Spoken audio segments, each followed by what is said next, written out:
para leluhur kita, tetua kita di masa lalu tentu memilih tempat itu tidak sembarangan ya. Tentu lewat satu mungkin ya proses niskala ya.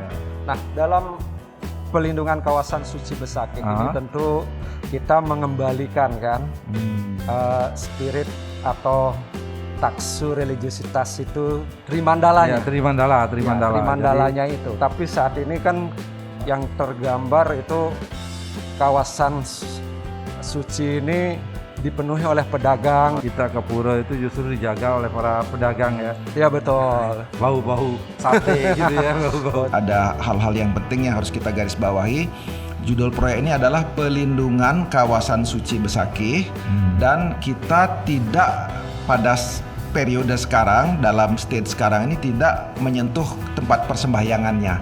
Jadi fasilitas umumnya Pura Besakih yang kita tata. Kemudian karena ini ranahnya juga cukup spesifik dari sisi pembangunan, menyangkut budaya, adat, agama, diminta supaya penanggung jawab desainnya tuh orang Bali. Mungkin gara-gara saya ada di ruangan itu, Pak Gubernur, ini orangnya gitu ya, dan sudah saya harus lakukan itu dan saya harus jalani dengan sebaik-baiknya dan tim kami juga komit untuk itu.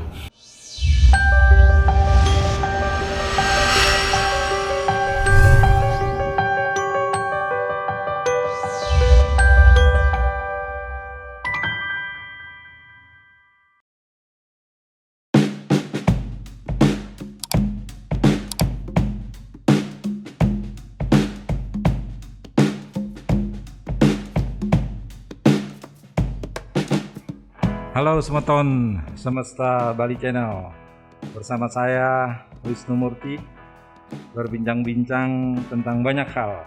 Dan hari ini kita khusus bicara tentang satu hal yang menarik yang sering kita perdebatkan ya di tengah-tengah masyarakat dan juga kita agung-agungkan, yakni pembangunan Pura Besakih.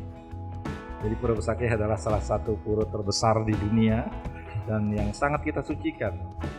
Dan pemerintah Provinsi Bali dengan dibantu oleh pemerintah pusat, pura ini akan ditata sedemikian rupa sehingga kesakralannya, keindahannya dan aktivitasnya benar-benar nanti bisa mencerminkan sebagai ciri Bali sebagai pusat peradaban Hindu dunia.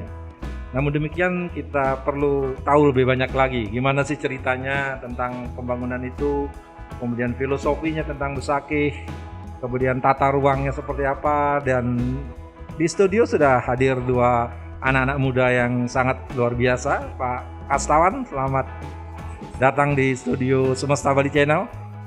Jadi beliau ini juga adalah pakar yang sangat luar biasa, juga di samping kepakarannya juga pengalamannya, khususnya dalam hal-hal yang menyangkut tentang keniskalaan gitu.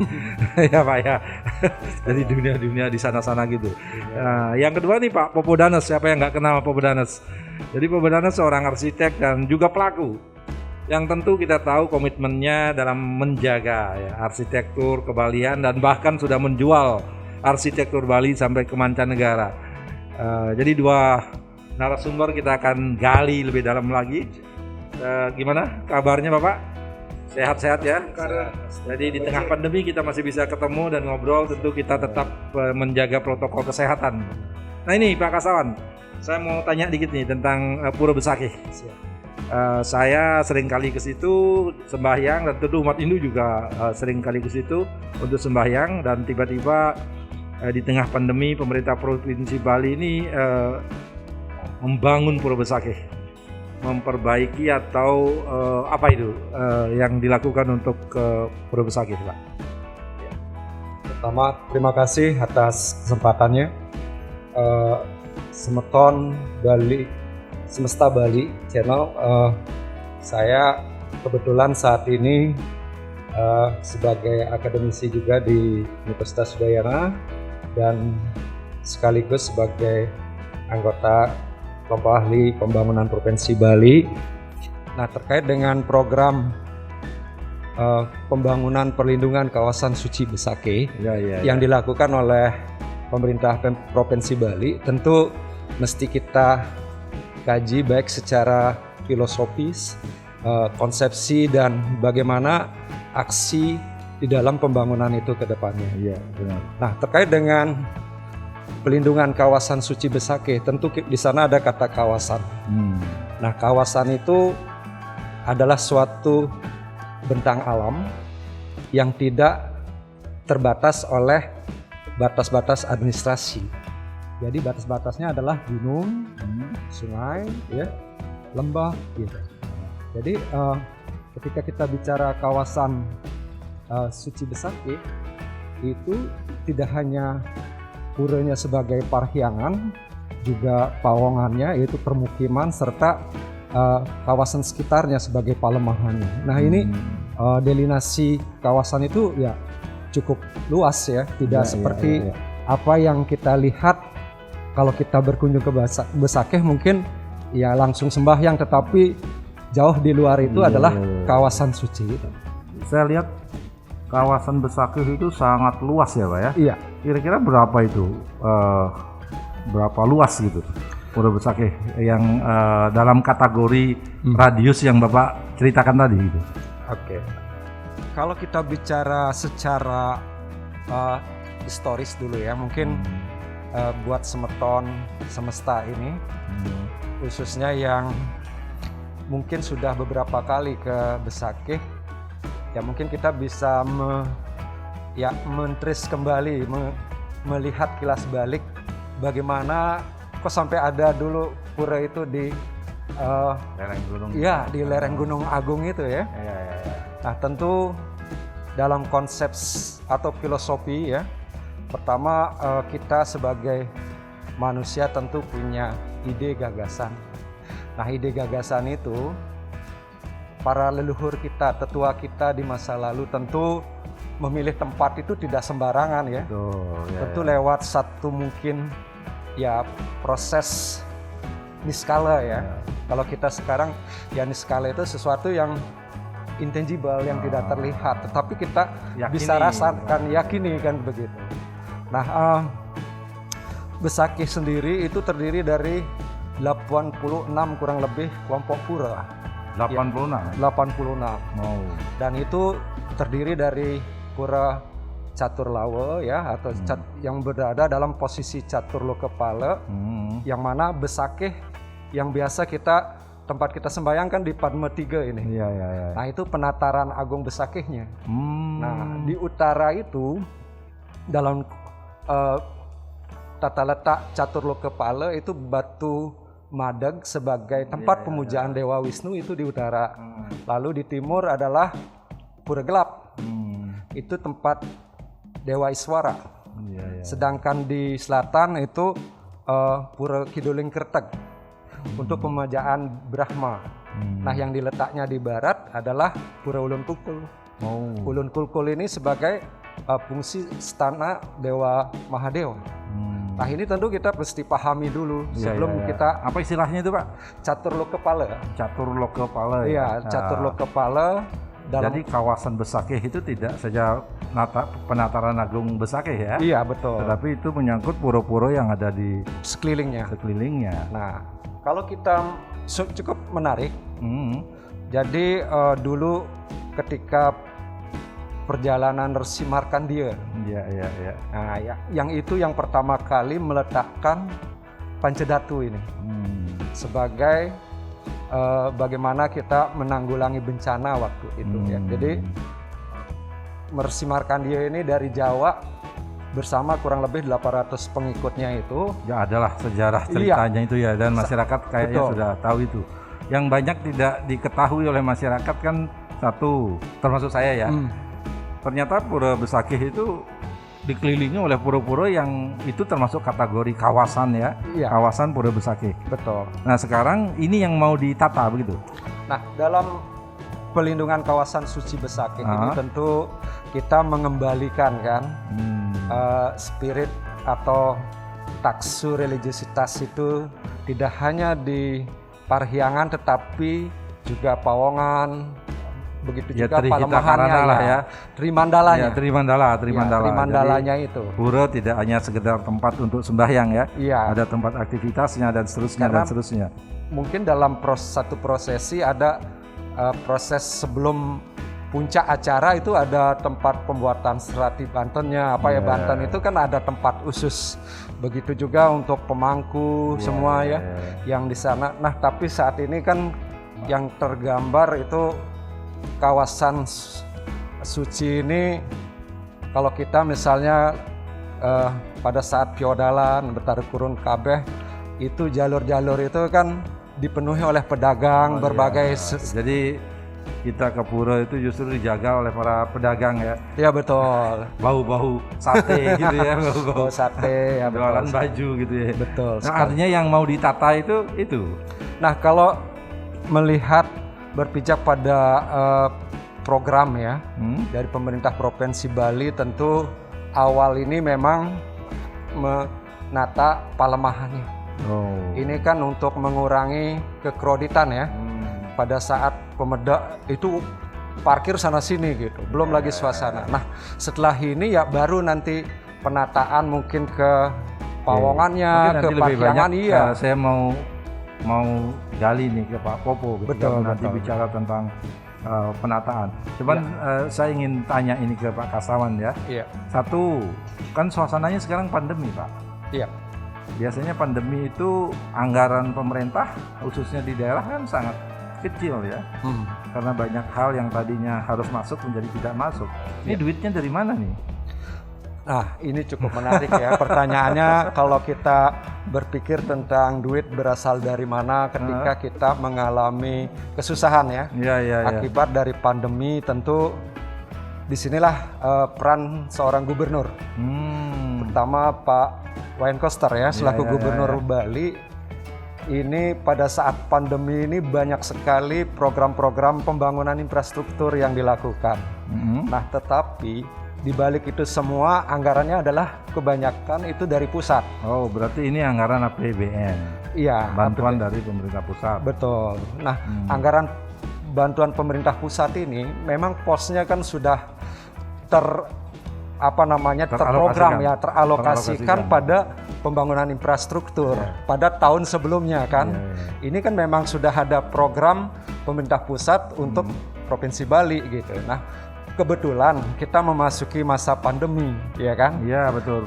Alokasi dana itu kan tidak serta-merta mudah dipindahkan misalnya untuk kebijakan-kebijakan yang, tetapi dana itu perlu diperjuangkan. Betul. Itu yang inti ya. Iya, karena dana ini ada di pusat. Iya, betul. Nah, perlu lobby-lobby kira-kira begitu ya.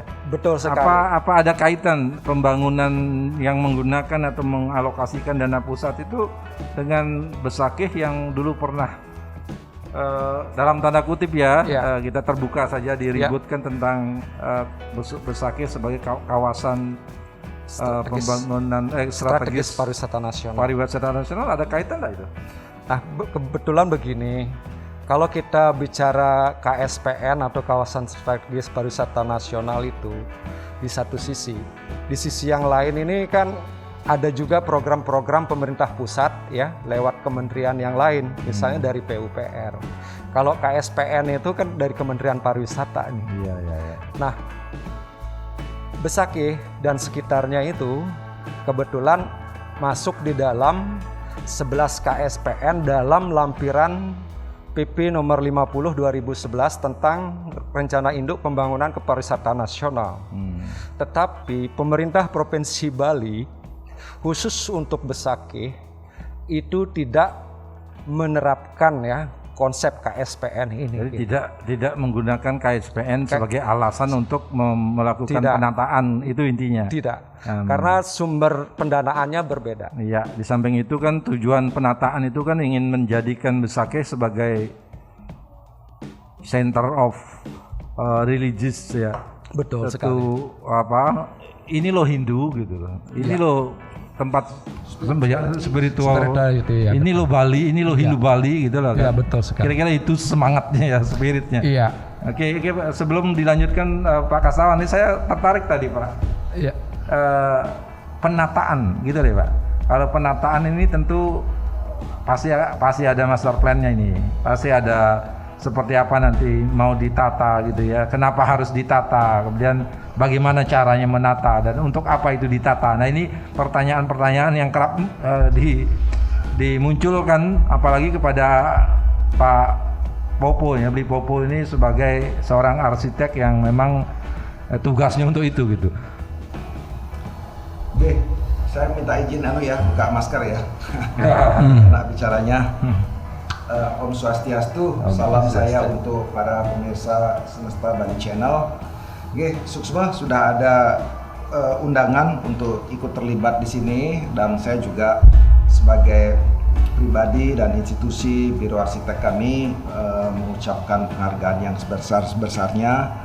Kami telah diberikan kepercayaan yang boleh disebut biro arsiteknya namanya apa gitu. Siapa tahu nanti ada yang mau mesen gambar gitu. Namanya PT Popo Danus Arsitek. Ya, itu jadi ini melalui proses-proses yang saya juga, karena kami ini biasanya tidak pernah mengerjakan proyek untuk pemerintah. Tetapi ada semesta memberikan jalan ke sana gitu ya. Kami biasanya hanya mendesain resort tropical gitu. Tetapi senang sekali kita bisa dilibatkan di dalam proyek yang saya tekankan lagi sekali, ada hal-hal yang penting yang harus kita garis bawahi.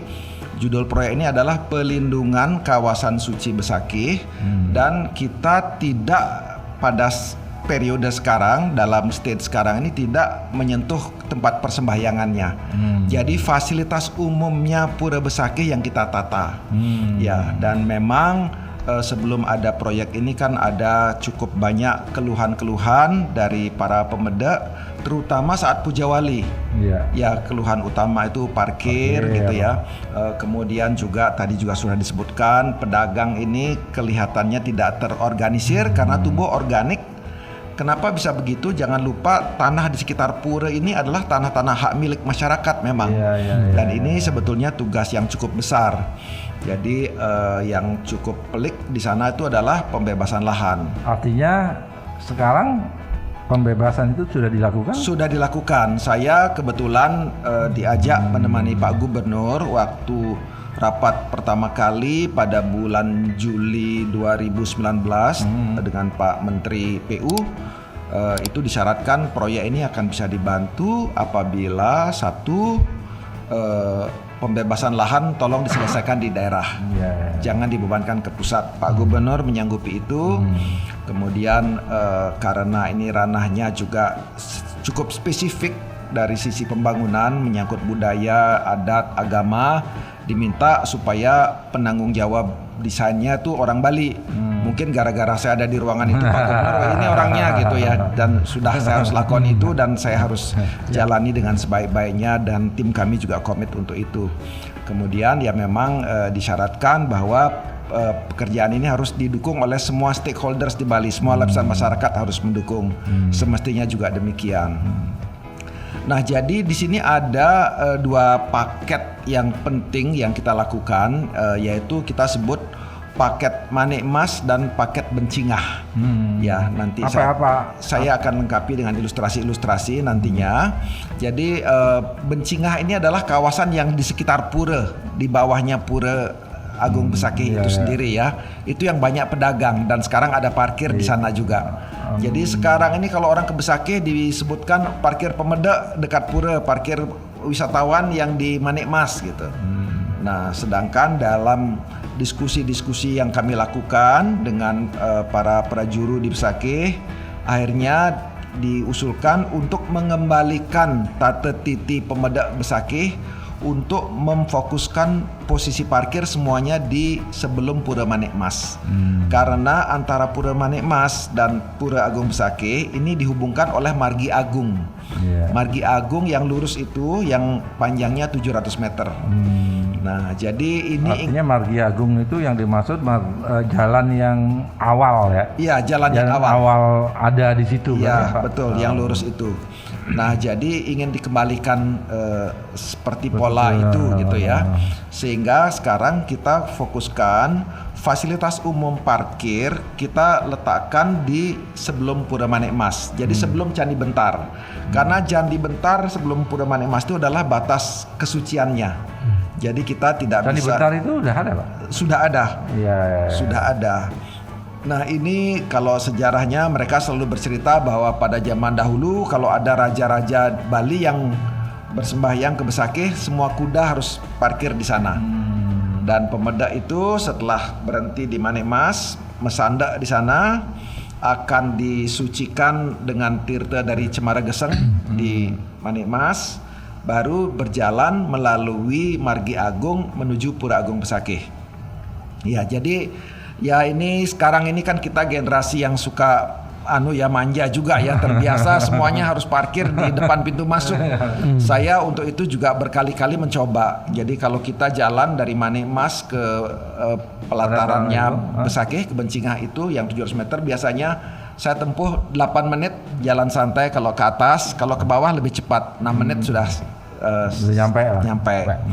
Nah, jadi parkir di sana itu parkir ini benar-benar memanfaatkan kontur. Jadi kami membuat parkir di ground level, di level tanah asli. Akan tetapi karena tanahnya itu jurang, kita manfaatkan parkirnya itu ke bawah. Sehingga ada lantai parkir, kemudian ada 3 lantai lagi ke bawah.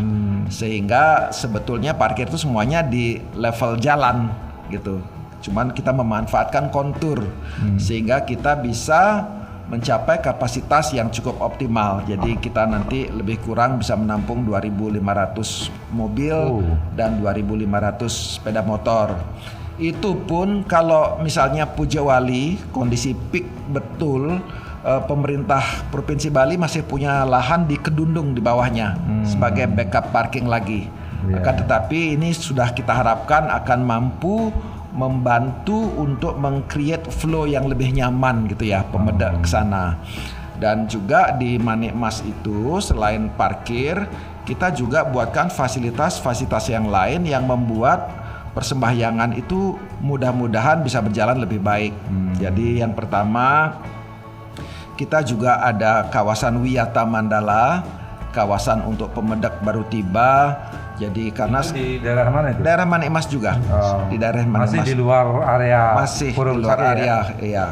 Jadi kita bahkan buatkan loker dan tempat berganti pakaian yang sangat representatif.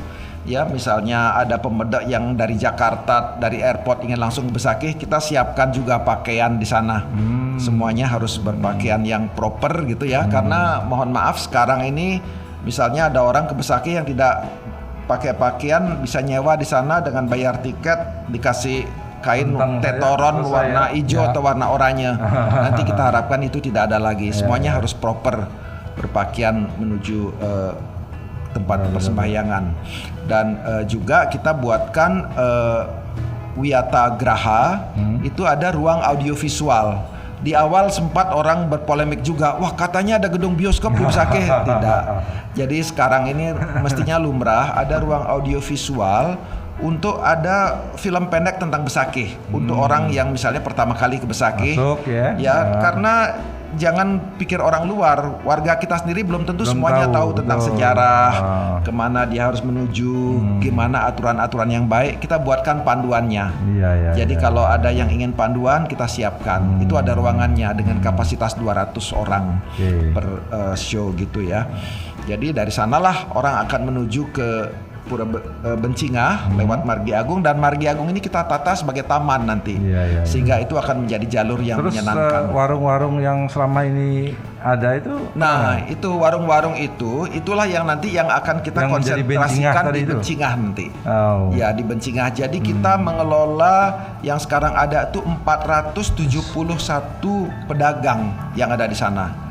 276 yang dengan kios permanen. Itu dagang-dagang itu dibuatkan kiosnya atau? Dibuatkan kiosnya. Jadi tapi tempat jualannya nggak di situ lagi. Jadi nanti di Bencingah itu ditata. Sekarang memang pedagang kebanyakan di Bencingah, tetapi tidak teratur.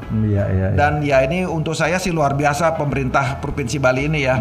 Jadi tanahnya dibeli, dibangunkan lagi kios yang lebih bagus. Dan nanti ini semua fasilitas akan diberikan pengelolaannya kepada desa adat.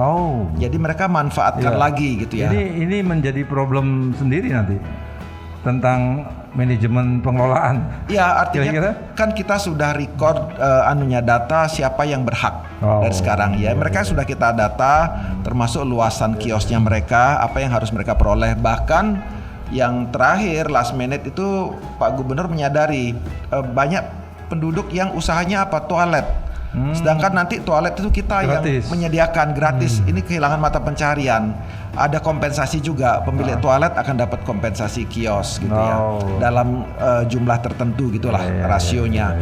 Jadi kita ingin coba betul-betul tata supaya perjalanan ke Besakih sebagai kegiatan spiritual itu memang benar-benar jernih gitulah. Jadi kita berada di sebuah taman spiritual yang tertata, yang dengan filosofi-filosofi yang benar. Dan di Bencingah itu selain menata pedagang, pedagangnya juga kita buatkan satu areal khusus yang kami sebut dalam perencanaan itu sebagai Yowana Mandala. Jadi ada ruang yang kontemplatif untuk kaum muda juga berwirausaha. Ya, jadi tidak hanya usaha-usaha. Kalau sekarang ini kan pedagang-pedagang itu berjualan secara mindset lama ya, Ampura ini kalau saya boleh bilang. Jadi ikut tetangga karena punya kios ini. Jadi nanti kita buatkan fasilitas supaya mereka itu tergerak untuk lebih kreatif. Dan di sana ada ruang-ruang terbuka, mereka bisa berinteraksi. Kita juga buatkan satu pelataran di Bencingah itu, ada satu semacam plaza 42 kali 42 meter yang bisa juga orang mesolah di sana, sehingga Besakih ini memang benar-benar menjadi spiritual center yang berbudaya, gitu ya. Dan sebelum dilanjutkan nih, masih ada? Ada satu lagi fasilitas yang kami tambahkan di sana adalah Balai Budaya Besakih. Jadi ada satu ruang yang menjadi tempat melakukan pelatihan-pelatihan gitu ya, karena nanti dengan adanya fasilitas yang tertata, orang akan meningkat minatnya datang ke sana, walaupun tidak semuanya menguasai bagaimana. Ada balai budaya itu maksudnya semacam kursus-kursus gitu? Kita buatkan space untuk itulah. Jadi misalnya penataran tentang meja jahitan, mekidung, kita buatkan ruang-ruang pelatihan semacam itu. Semacam pasraman gitu ya? Peseramannya belum. Akan tetapi tempat-tempat pelatihan itu kita siapkan. Jadi ya semoga ini lebih terorganisir lah kegiatan-kegiatan di sana. Oke, sekarang saya tanya nih, ini jujur nih Pak Popo. Oke. Karena Pak Popo kan sudah mengerjakan banyak proyek ya, dan itu proyek-proyeknya juga tidak kecil gitu. Nah, ketika disodorkan sekarang untuk mengerjakan proyek pemerintah yang sebelumnya nggak pernah ngambil gitu, lalu Besakih lagi gitu, apa sebenarnya spirit Pak Popo untuk itu? Lihat mata saya berkaca ya.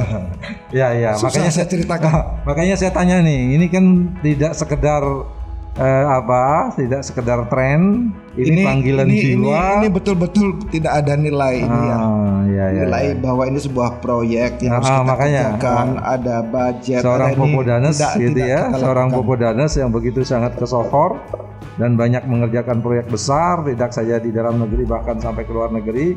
Sekarang diminta oleh pemerintah, oleh Pak Gubernur untuk menyelesaikan ini. Lalu Pak Popo mau gitu. Tadi Pak Kastawan sudah menyebutkan istilahnya itu intangible. Makanya tidak ada takaran. Saya menangkapnya begitu gitu. Jadi ini bukan main-main, ini panggilan jiwa luar biasa.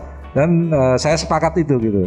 Karena kita orang Bali ya, kita anak muda juga, kita ingin juga punya satu kebanggaan gitu ya, bahwa Bali sebagai pusat Hindu dunia harus punya tempat yang memang bisa kita banggakan sebagai seorang Hindu gitu. Ya, dan tentunya ini juga apa yang kami lakukan sama sekali memang tidak bisa melibatkan ego seorang desainer perencana gitu ya, karena ini semuanya harus melewati komunikasi yang bertahap ya. Jadi kita harus merangkum semua kepentingan-kepentingan yang ada sesuai dengan tuntutan-tuntutan kepatutan yang harus kita ikuti. Dan kita di sini menyangkut masalah bangunan, masalah flow ya, sirkulasi pemedak. Dan kita juga sudah buatkan desain bagaimana sekarang kita yang belum terencana itu adalah exitnya. Jadi bagaimana orang keluar dari bersembahyang. Sekarang itu berada pada satu jalur. Jadi kami mendapatkan bukti, evidence-nya itu banyak sekali foto-foto yang kita dapatkan selama Puja Wali di mana jammingnya. Jadi kita sudah buatkan itu ya, tentang pengelolaan sampahnya juga. Dan di seberang Padma 3 itu nanti akan ada juga Anjung Pandang. untuk mereka yang tidak boleh masuk ke pura. Ya, kayak sebel gitu ya. Ya mungkin juga sebel atau mungkin orang tidak sadar lewat misalnya mohon maaf teman-teman kita sekarang goes di Besakih. Tapi kan dia tidak boleh masuk pura dengan gitu. Kalau mau melihat pura boleh ada tempatnya, ada tempatnya. Di luar kawasan gitu ya. Tetapi bisa melihat dengan baik. Itu ada anjung pandangnya juga. Nah, saya belum kebayang nih Pak Popo. Tadi bercerita tentang parkir dulu ya. Padahal kawasan Besakih, Pak Kasawan bilang ada berapa itu? 86 pelinggih. kelompok pura. Kelompok pura. Iya. Jadi kalau tadi diceritakan hanya ke Nataran Agung saja, oke lah 6 menit atau 10 menit nyampe. Nah, untuk menjangkau pura-pura ini apa nanti akan ada transport? Ya, Seperti apa gitu solusinya ini kan yang sembahyang kan tidak saja orang seger gitu kan. Betul. Kadang-kadang orang tua, Iya. maaf saja penyandang cacat. misalnya gitu. Iya, betul. Jadi nanti sebagai backup kita juga akan sediakan pos-pos untuk kendaraan listrik untuk mereka yang tidak mampu berjalan gitu ya. Karena dan ini juga Besakih kan tempatnya bertransis. Ya, tidak hanya tersebar secara horizontal tetapi juga secara vertikal. Ya, levelnya beda-beda. Nanti disiapkan Ada ya. juga. Ada. Artinya sudah dipikirkan. Fasilitas itu ya Untuk, sudah dipikirkan. Mereka ini sebagai sebuah public service lah ya. Iya, betul. Khususnya mereka yang mau nangkil ke Pura Besakih. Jadi sudah masuk dalam kategori perencanaan itu. Sudah termasuk. Nah, ini kan sudah dikerjakan, Pak. Ya, sudah dikerjakan. Groundbreakingnya, peletakan batu pertamanya sudah berlangsung tanggal 18 Agustus yang lalu. Kalau saya melihat membangun itu sih nggak susah gitu. Iya. Jadi kalau berhadapan dengan manusia, faktor manusia itu yang berat, Pak. Gimana kira-kira dengan masyarakat kita yang ada di situ gitu? Respon atau menurut Pak Popo sendiri gimana tuh? Saya berinteraksi dengan masyarakat Besakih sejak tahun 2017. Ya, di awal memang ada yang masih meragukan gitu ya, karena dari dulu ternyata banyak sekali program tentang Besakih. Dia bilang, Pak Popo, Bapak bolak-balik ke sini kita meragukan kok gitu ya. Ini dari tahun 70-an katanya Bank Dunia lah, katanya pemerintah pusat, pemerintah Bali.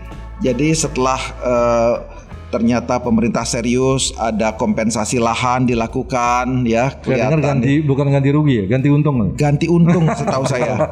Ya, dan mereka baru percaya dan tentunya masyarakat juga antusias tempat itu akan tertata baik ya. Artinya masyarakat tidak keberatan ya. Masyarakat tidak keberatan. Apalagi nanti setelah itu selesai akan kembali juga untuk masyarakat gitu. Iya, tentunya begitu. Ya. Oke, saya ke Pak Kasawan nih. Pak Kasawan, tadi sudah diceritakan tentang tata ruangnya gitu ya. Kemudian konsep pembangunannya. Tadi juga menyinggung tentang filosofi Trimandala ya. Trimandala ya.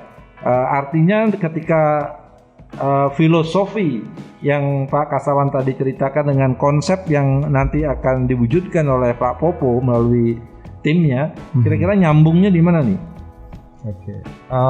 Saya pikir ya, kalau kita bicara pembangunan ya gitu ya, tentu sebelum kita melakukan memang kita mesti memahami filosofinya dulu. Iya, betul.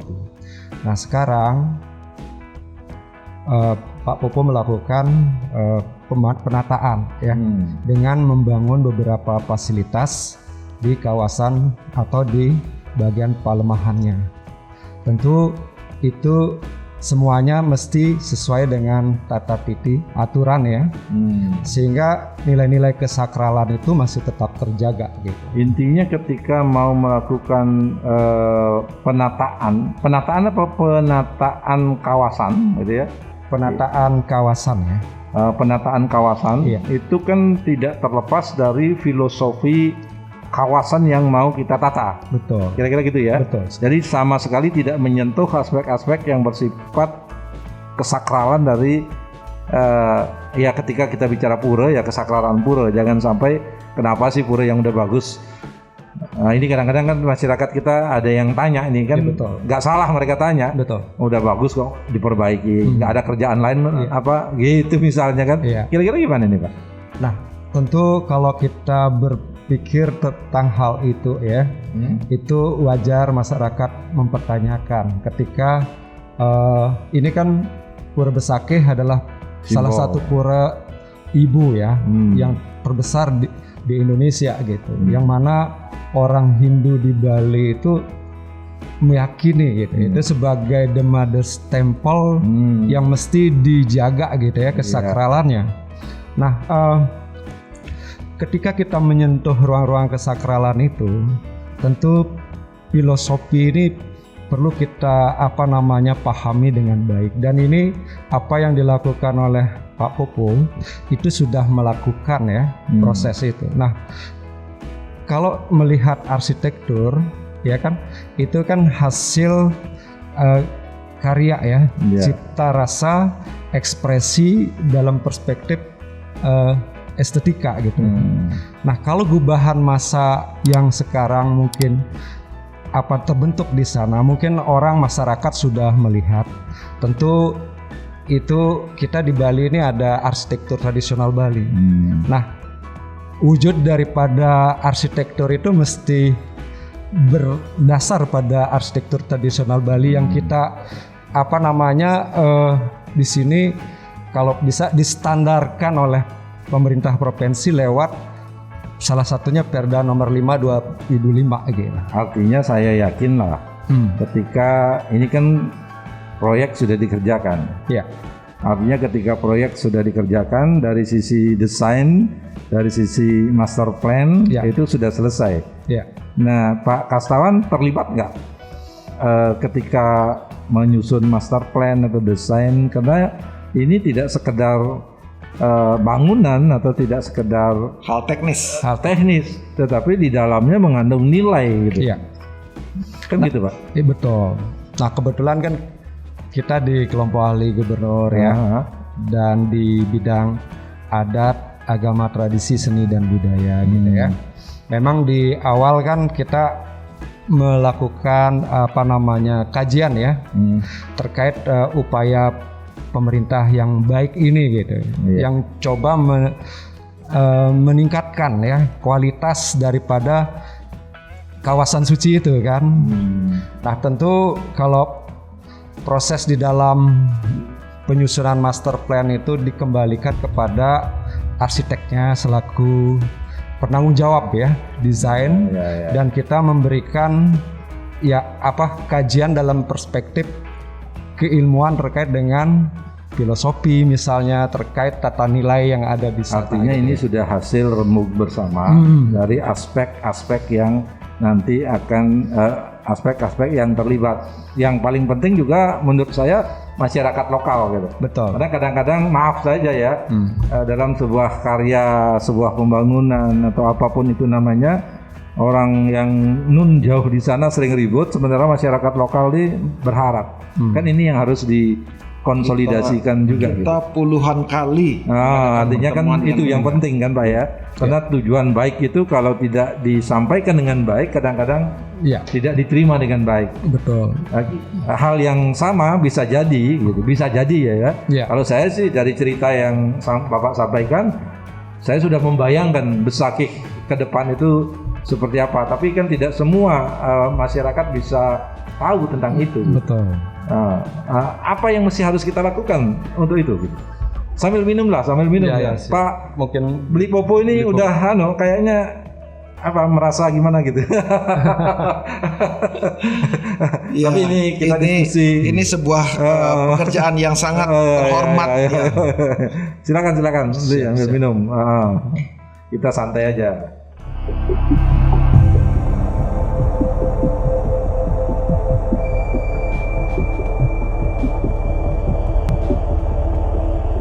Jadi saya lanjut nih ke Beli Kastawan ya, berkaitan dengan gimana kita memadukan gitu ya, memadukan antara nilai. Ini orang Bali, orang Hindu itu biasanya kan ada nilai, ada disimbolisasi untuk memudahkan untuk dipahami, kan gitu ya. Betul. Sehingga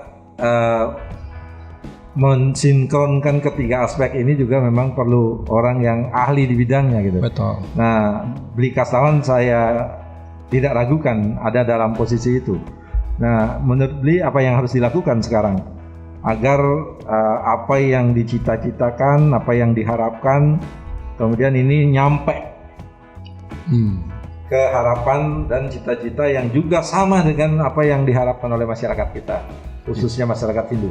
Iya. Memang kalau kita melakukan sesuatu tentu semua menginginkan suatu kebaikan kan gitu ya.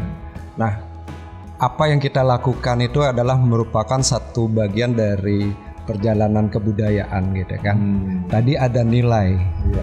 Nah, nilai itu kan sesuatu yang disepakati. Betul. Dalam satu, misalnya di Bali nih kan ada komunitas, ada religi. Nah, agama Hindu di Bali ini meyakini suatu nilai, misalnya seperti yang kita sekarang warisi, nilai-nilai kearifan lokal yang telah diwariskan dari generasi ke generasi sampai saat ini kan gitu. Nah, salah satunya wujudnya berupa artefak. Ya kan, simbol aktivitas kan dari nilai itu dilakukan. Dari lakukan itu muncullah satu bentukan artefak kebudayaan itu berupa pura besakih kan. Ini adalah salah satu proses perjalanan panjang sejarah peradaban. Jadi masa lalu atau atita, masa kini wartamana, dan masa ke depan itu anagata, itu mesti tersambungkan ya. Mesti linear. Ya, mesti linear. Nah, disinilah kita harus benar-benar melakukan sesuatu yang tepat dan benar ya. Betul. Nah, sehingga nilai-nilai itu tidak tergerus. Iya. Apalagi sekarang nih pengaruh luar banyak nih. Betul. Ada membawa A, membawa B. Nah, apa yang kita punya bisa jadi tergerus juga kan gitu karena nilai-nilai baru ini gitu. Iya. Nah, di Besakih ini saya lihat sesuatu nilai yang luar biasa yang memang sudah diturunkan sejak kalau zaman Purwa. Jadi ada masa lalu yang luar biasa ya di Bali, pulau kecil ini, tetapi punya rentang sejarah yang panjang. Nah, ini mesti kita yakini sebagai orang Bali. Tidak hanya generasi tua, tetapi generasi milenial, bahkan anak-anak itu mesti paham bahwa apa yang ada di Bali mesti paling tidak dipelajari, dipahami, lalu kalau bisa memberikan sesuatu yang terbaik dari apa diri kita kepada alam Bali, kepada agama Bali dan kebudayaannya. Bukan lantas kita dengan pembaharuan malah meninggalkan gitu ya, apalagi merubah secara drastis sehingga itu menyebabkan kehilangan kita nanti ke depan. Nah, dengan adanya upaya perlindungan kawasan suci Besakih ini, itu tidak semata kita menata apa yang tampak ya secara skala, tetapi secara niskala kita mesti melakukan sesuatu itu dengan hati gitu, dengan bahwa ini sebagai suatu persembahan kerama Bali ya, saat ini ya. Betul. Zaman Wartamana ini kepada Sang Hyang Widi yang telah memberikan menganugerahkan ya kepada kita semua bahwa Pulau Bali yang kecil ini dengan layar-layar kebudayaannya itu yang mana dunia mengakui gitu kan. Ini satu potensi besar. Nah, dengan adanya penataan layar-layar kebudayaan, layar-layar sejarah itu mesti tersampaikan dengan baik kepada semua generasi, dan saya rasa Bli Popo di sini sudah melakukan dalam hal ini. Karena saya sendiri merasakan gitu ya, karena ada keterputusan informasi tentang banyak hal yang sesungguhnya perlu kita rangkai gitu. Iya, betul. Nah, mudah-mudahan dengan penataan ini ya paling tidak anak-anak muda kita yang kita anggap ada muda lah. Iya. Ini bisa mewarisi sesuatu yang terputus tadi untuk kita rangkai. Betul. Karena sekarang orang sering kehilangan jati diri. Orang kehilangan sejarahnya gitu. Iya, betul. Iya kan? Iya. Orang anak-anak muda, adik-adik kita saja sekarang tanya Pancasila aja nggak hafal. Nah, itu. Ya padahal itu penting gitu. Iya. Nah, kita kembalikan misalnya kayak Besakih. Tadi diceritakan mau buat gedung film. Padahal itu penting ya. Iya, betul. Jadi anak-anak kita sekarang udah dengan mudah dan cepat tahu, oh ini loh besakih. Betul. Kita nggak bisa cerita karena kita sendiri nggak tahu gitu. Nah kalau sekarang sudah disajikan data semacam itu, informasi semacam itu, saya pikir nanti mereka akan bisa menjadi duta-duta Dharma juga. Betul. Ketika orang tanya besakih, saya orang Hindu lalu ditanya besakih, kita nggak ngerti. Gitu. Betul sekali. Kira-kira ke sana juga arahnya ya. Jadi ada edukasi di situ. Betul. Sehingga kalau kita berpikir nilai-nilai Satkirti ya. Di sini kan ada Wanakirti. Ya. Itu hutan ya. Hutan di belakang Pura Besakih itu kan hutan Gunung Agung ini mesti juga kita lestarikan. Terus ada juga Danukirti, ada Segarakirti dalam konsep Nyegara Gunung. Air dari gunung ya, dari hutan ini lewat sungai lalu sampai ke laut. Nah, dalam konteks yang lain ada Janakirti, ada Atmakirti dan Jagatkirti. Nah, Janakirti ini sesuatu yang memang sudah dimiliki oleh manusia Bali sebagai manusia unggul yang punya nilai talenta seni tinggi dan daya kreativitas. Nah, kalau itu kita sekarang petakan dan sajikan, misalnya tadi ada information center terkait dengan besakih dan sebagainya. Jadi perjalanan awal dari Resi Markandeya sampai zamannya Gubernur Pak Wayan Koster ya, itu bisa tersampaikan dengan baik kepada generasi kita, sehingga kalau mereka tahu pasti akan menyayangi gitu. Betul. Kalau kita tidak kenal, kita tidak akan sayang gitu. Tapi kalau itu kita sajikan, nah inilah satu proses edukasi jana manusia Bali untuk mengimprove kognitif skillnya ya. Tidak hanya psikomotorik dan afektifnya, tetapi kognitif skillnya, sehingga diimprove itu jadi sematnya keluar gitu ya. Kepintaran, kecerdasannya keluar. Nah, pura dalam konteks ini kan tidak semata-mata sebagai tempat ya kita menghubungkan diri dengan Tuhan, tetapi juga bagaimana setelah kita menghubungkan diri dengan Tuhan, kita berhubungan dengan sesama, dengan alam. Nah, itu yang harusnya simbiose atau oase itu mestinya terbentuk gitu. Nah, jadi, kalau sekarang kan tidak ada itu kita. Konsep Trihita Karana itu terimplementasi ketika kita ke pura, gitulah kira-kira. Betul, sebagai living laboratory. Sebagai satu yang hidup gitu. Betul, living laboratory yang mungkin ke depan tidak hanya dalam dimensi ketuhanan, tetapi juga bagaimana kita dari prosesi itu bisa juga membangkitkan nilai-nilai ekonomi. Kayak tadi misalnya kita berpikir tentang bagaimana kalau seorang pemangku sebelum melakukan ya kewajiban tugas sebagai pemangku di satu desa adat, pelatihannya bisa di sana. Begitu juga dengan Sulinggih, sehingga pura ini semakin sakral sebagai tempat pembelajaran juga. Pembelajaran tentang dharma dan agama itu, sosiologi agama. Betul. Gitu ya. Wow, ini keren kalau besakih bisa menjadi tempat seperti itu. Ini besakih akan bisa memberi vibrasi positif. Betul, untuk pura-pura kayangan yang lain kan begitu kan, karena pura besar itu kan ya memang besakih yang paling besar. Tetapi kita punya sadkayangan juga yang kedepannya mungkin bisa menjadi seperti itu gitu. Betul sekali. Nah, ini terakhir nih pertanyaan saya ke Bli Popo berkaitan dengan tata kelola sekarang kan. Tadi kan bangun. Oke. Kadang-kadang kan setelah dibangun siapa yang mengelola? Karena di situ saya lihat ada pengempon pura, ada pemangku, kemudian ada masyarakat lokal yang selama ini mereka juga dalam tanda kutip ya mendapatkan penghidupan dari situ gitu.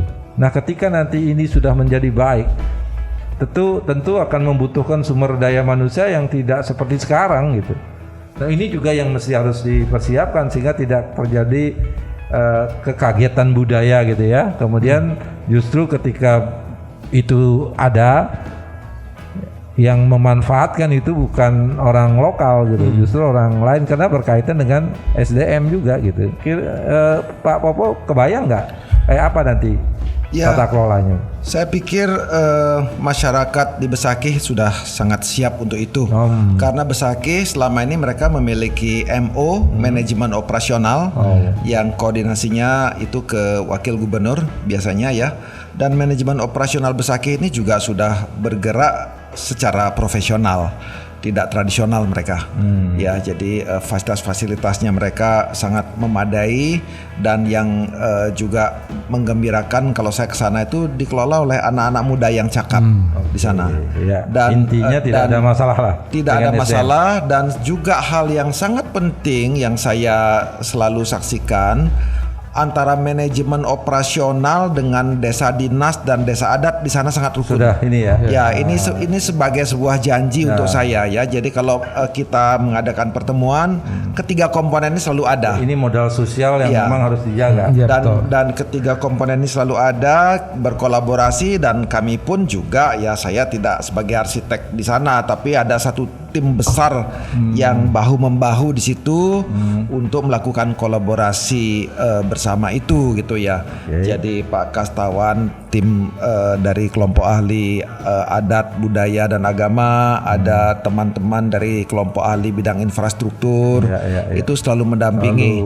Berkolaborasi lah ya. Karena urusan kita sebentar urusan lahan, sebentar urusan bangunan, pekerjaan besar ya. Jadi tidak bisa dikerjakan oleh hanya beberapa kepala saja. Pun harus multi ini. Ya, dan kita dari awal juga memang sudah berpikir ke depan tentang apa yang kira-kira akan kita hadapi permasalahannya, sehingga itu juga tertuang dalam desain. Ya, jadi misalnya kita sudah tahu, mohon maaf ini seringkali problem toilet yang kotor. Jadi kita buat bagaimana caranya biar toilet mudah dibersihkan. Pakai stainless steel yang ininya, urinalnya. Dan kita juga, saya diingetin, arsitek ini jangan lupa masyarakat Bali tidak semuanya familiar dengan toilet duduk. Sediakan yang jongkok juga ya. Jadi kita selalu sediakan komposisinya, biasanya 40% ada yang jongkok gitu ya. Jadi kita juga secara etnografi kita sesuaikan dengan kebiasaan orang Bali. Jadi kita banyak juga buat fasilitas-fasilitas pesandekan, karena orang Bali kan sering berkumpul dengan keluarga besarnya ya, janjian yang dari kampung, yang dari Denpasar, di mana meeting pointnya kita buatkan pesandekan Manimas, pesandekan Bencingah. Jadi kita sesuaikan dengan kebutuhan itu. Kebiasaan kita kan ada teater. Ya. Yang berkelompok ya. Betul. Apakah kantor, apakah keluarga. Ini juga ada ruang lah. Ada ruang di mana mereka berbagi tipat sama betutunya. Itu dia. Harus dinikmati bersama, kita siapkan itu juga. Oke. Selamat tahun Semesta Bali Channel.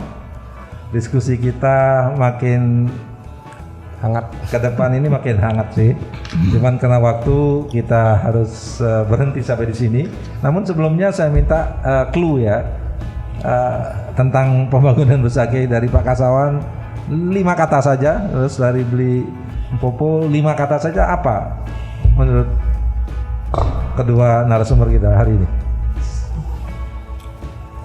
Ya, kalau boleh minta izin duluan karena rambutnya lebih putih. Lebih agak tua. Jadi kalau saya, ini adalah tentang kesiapan kita masyarakat Bali beragama Hindu untuk bertransformasi kepada peradaban gitu ya. Jadi kita selalu berjalan dalam arah dan langkah yang setara dengan kemajuan peradaban. Oke. Ya. Oke. Masalah peradaban. Pak Kastawan. Kalau saya masalah menyambung tradisi ya. Jadi masa lalu itu kita ambil nilai-nilai terbaiknya untuk kita berlaku masa kini dan memprediksi masa depan yang lebih baik. Sehingga Krama Bali, tetua-tua Bali dan kini kita sekarang dan generasi kita ke depan itu tidak putus memahami apa nilai-nilai yang diwarisi.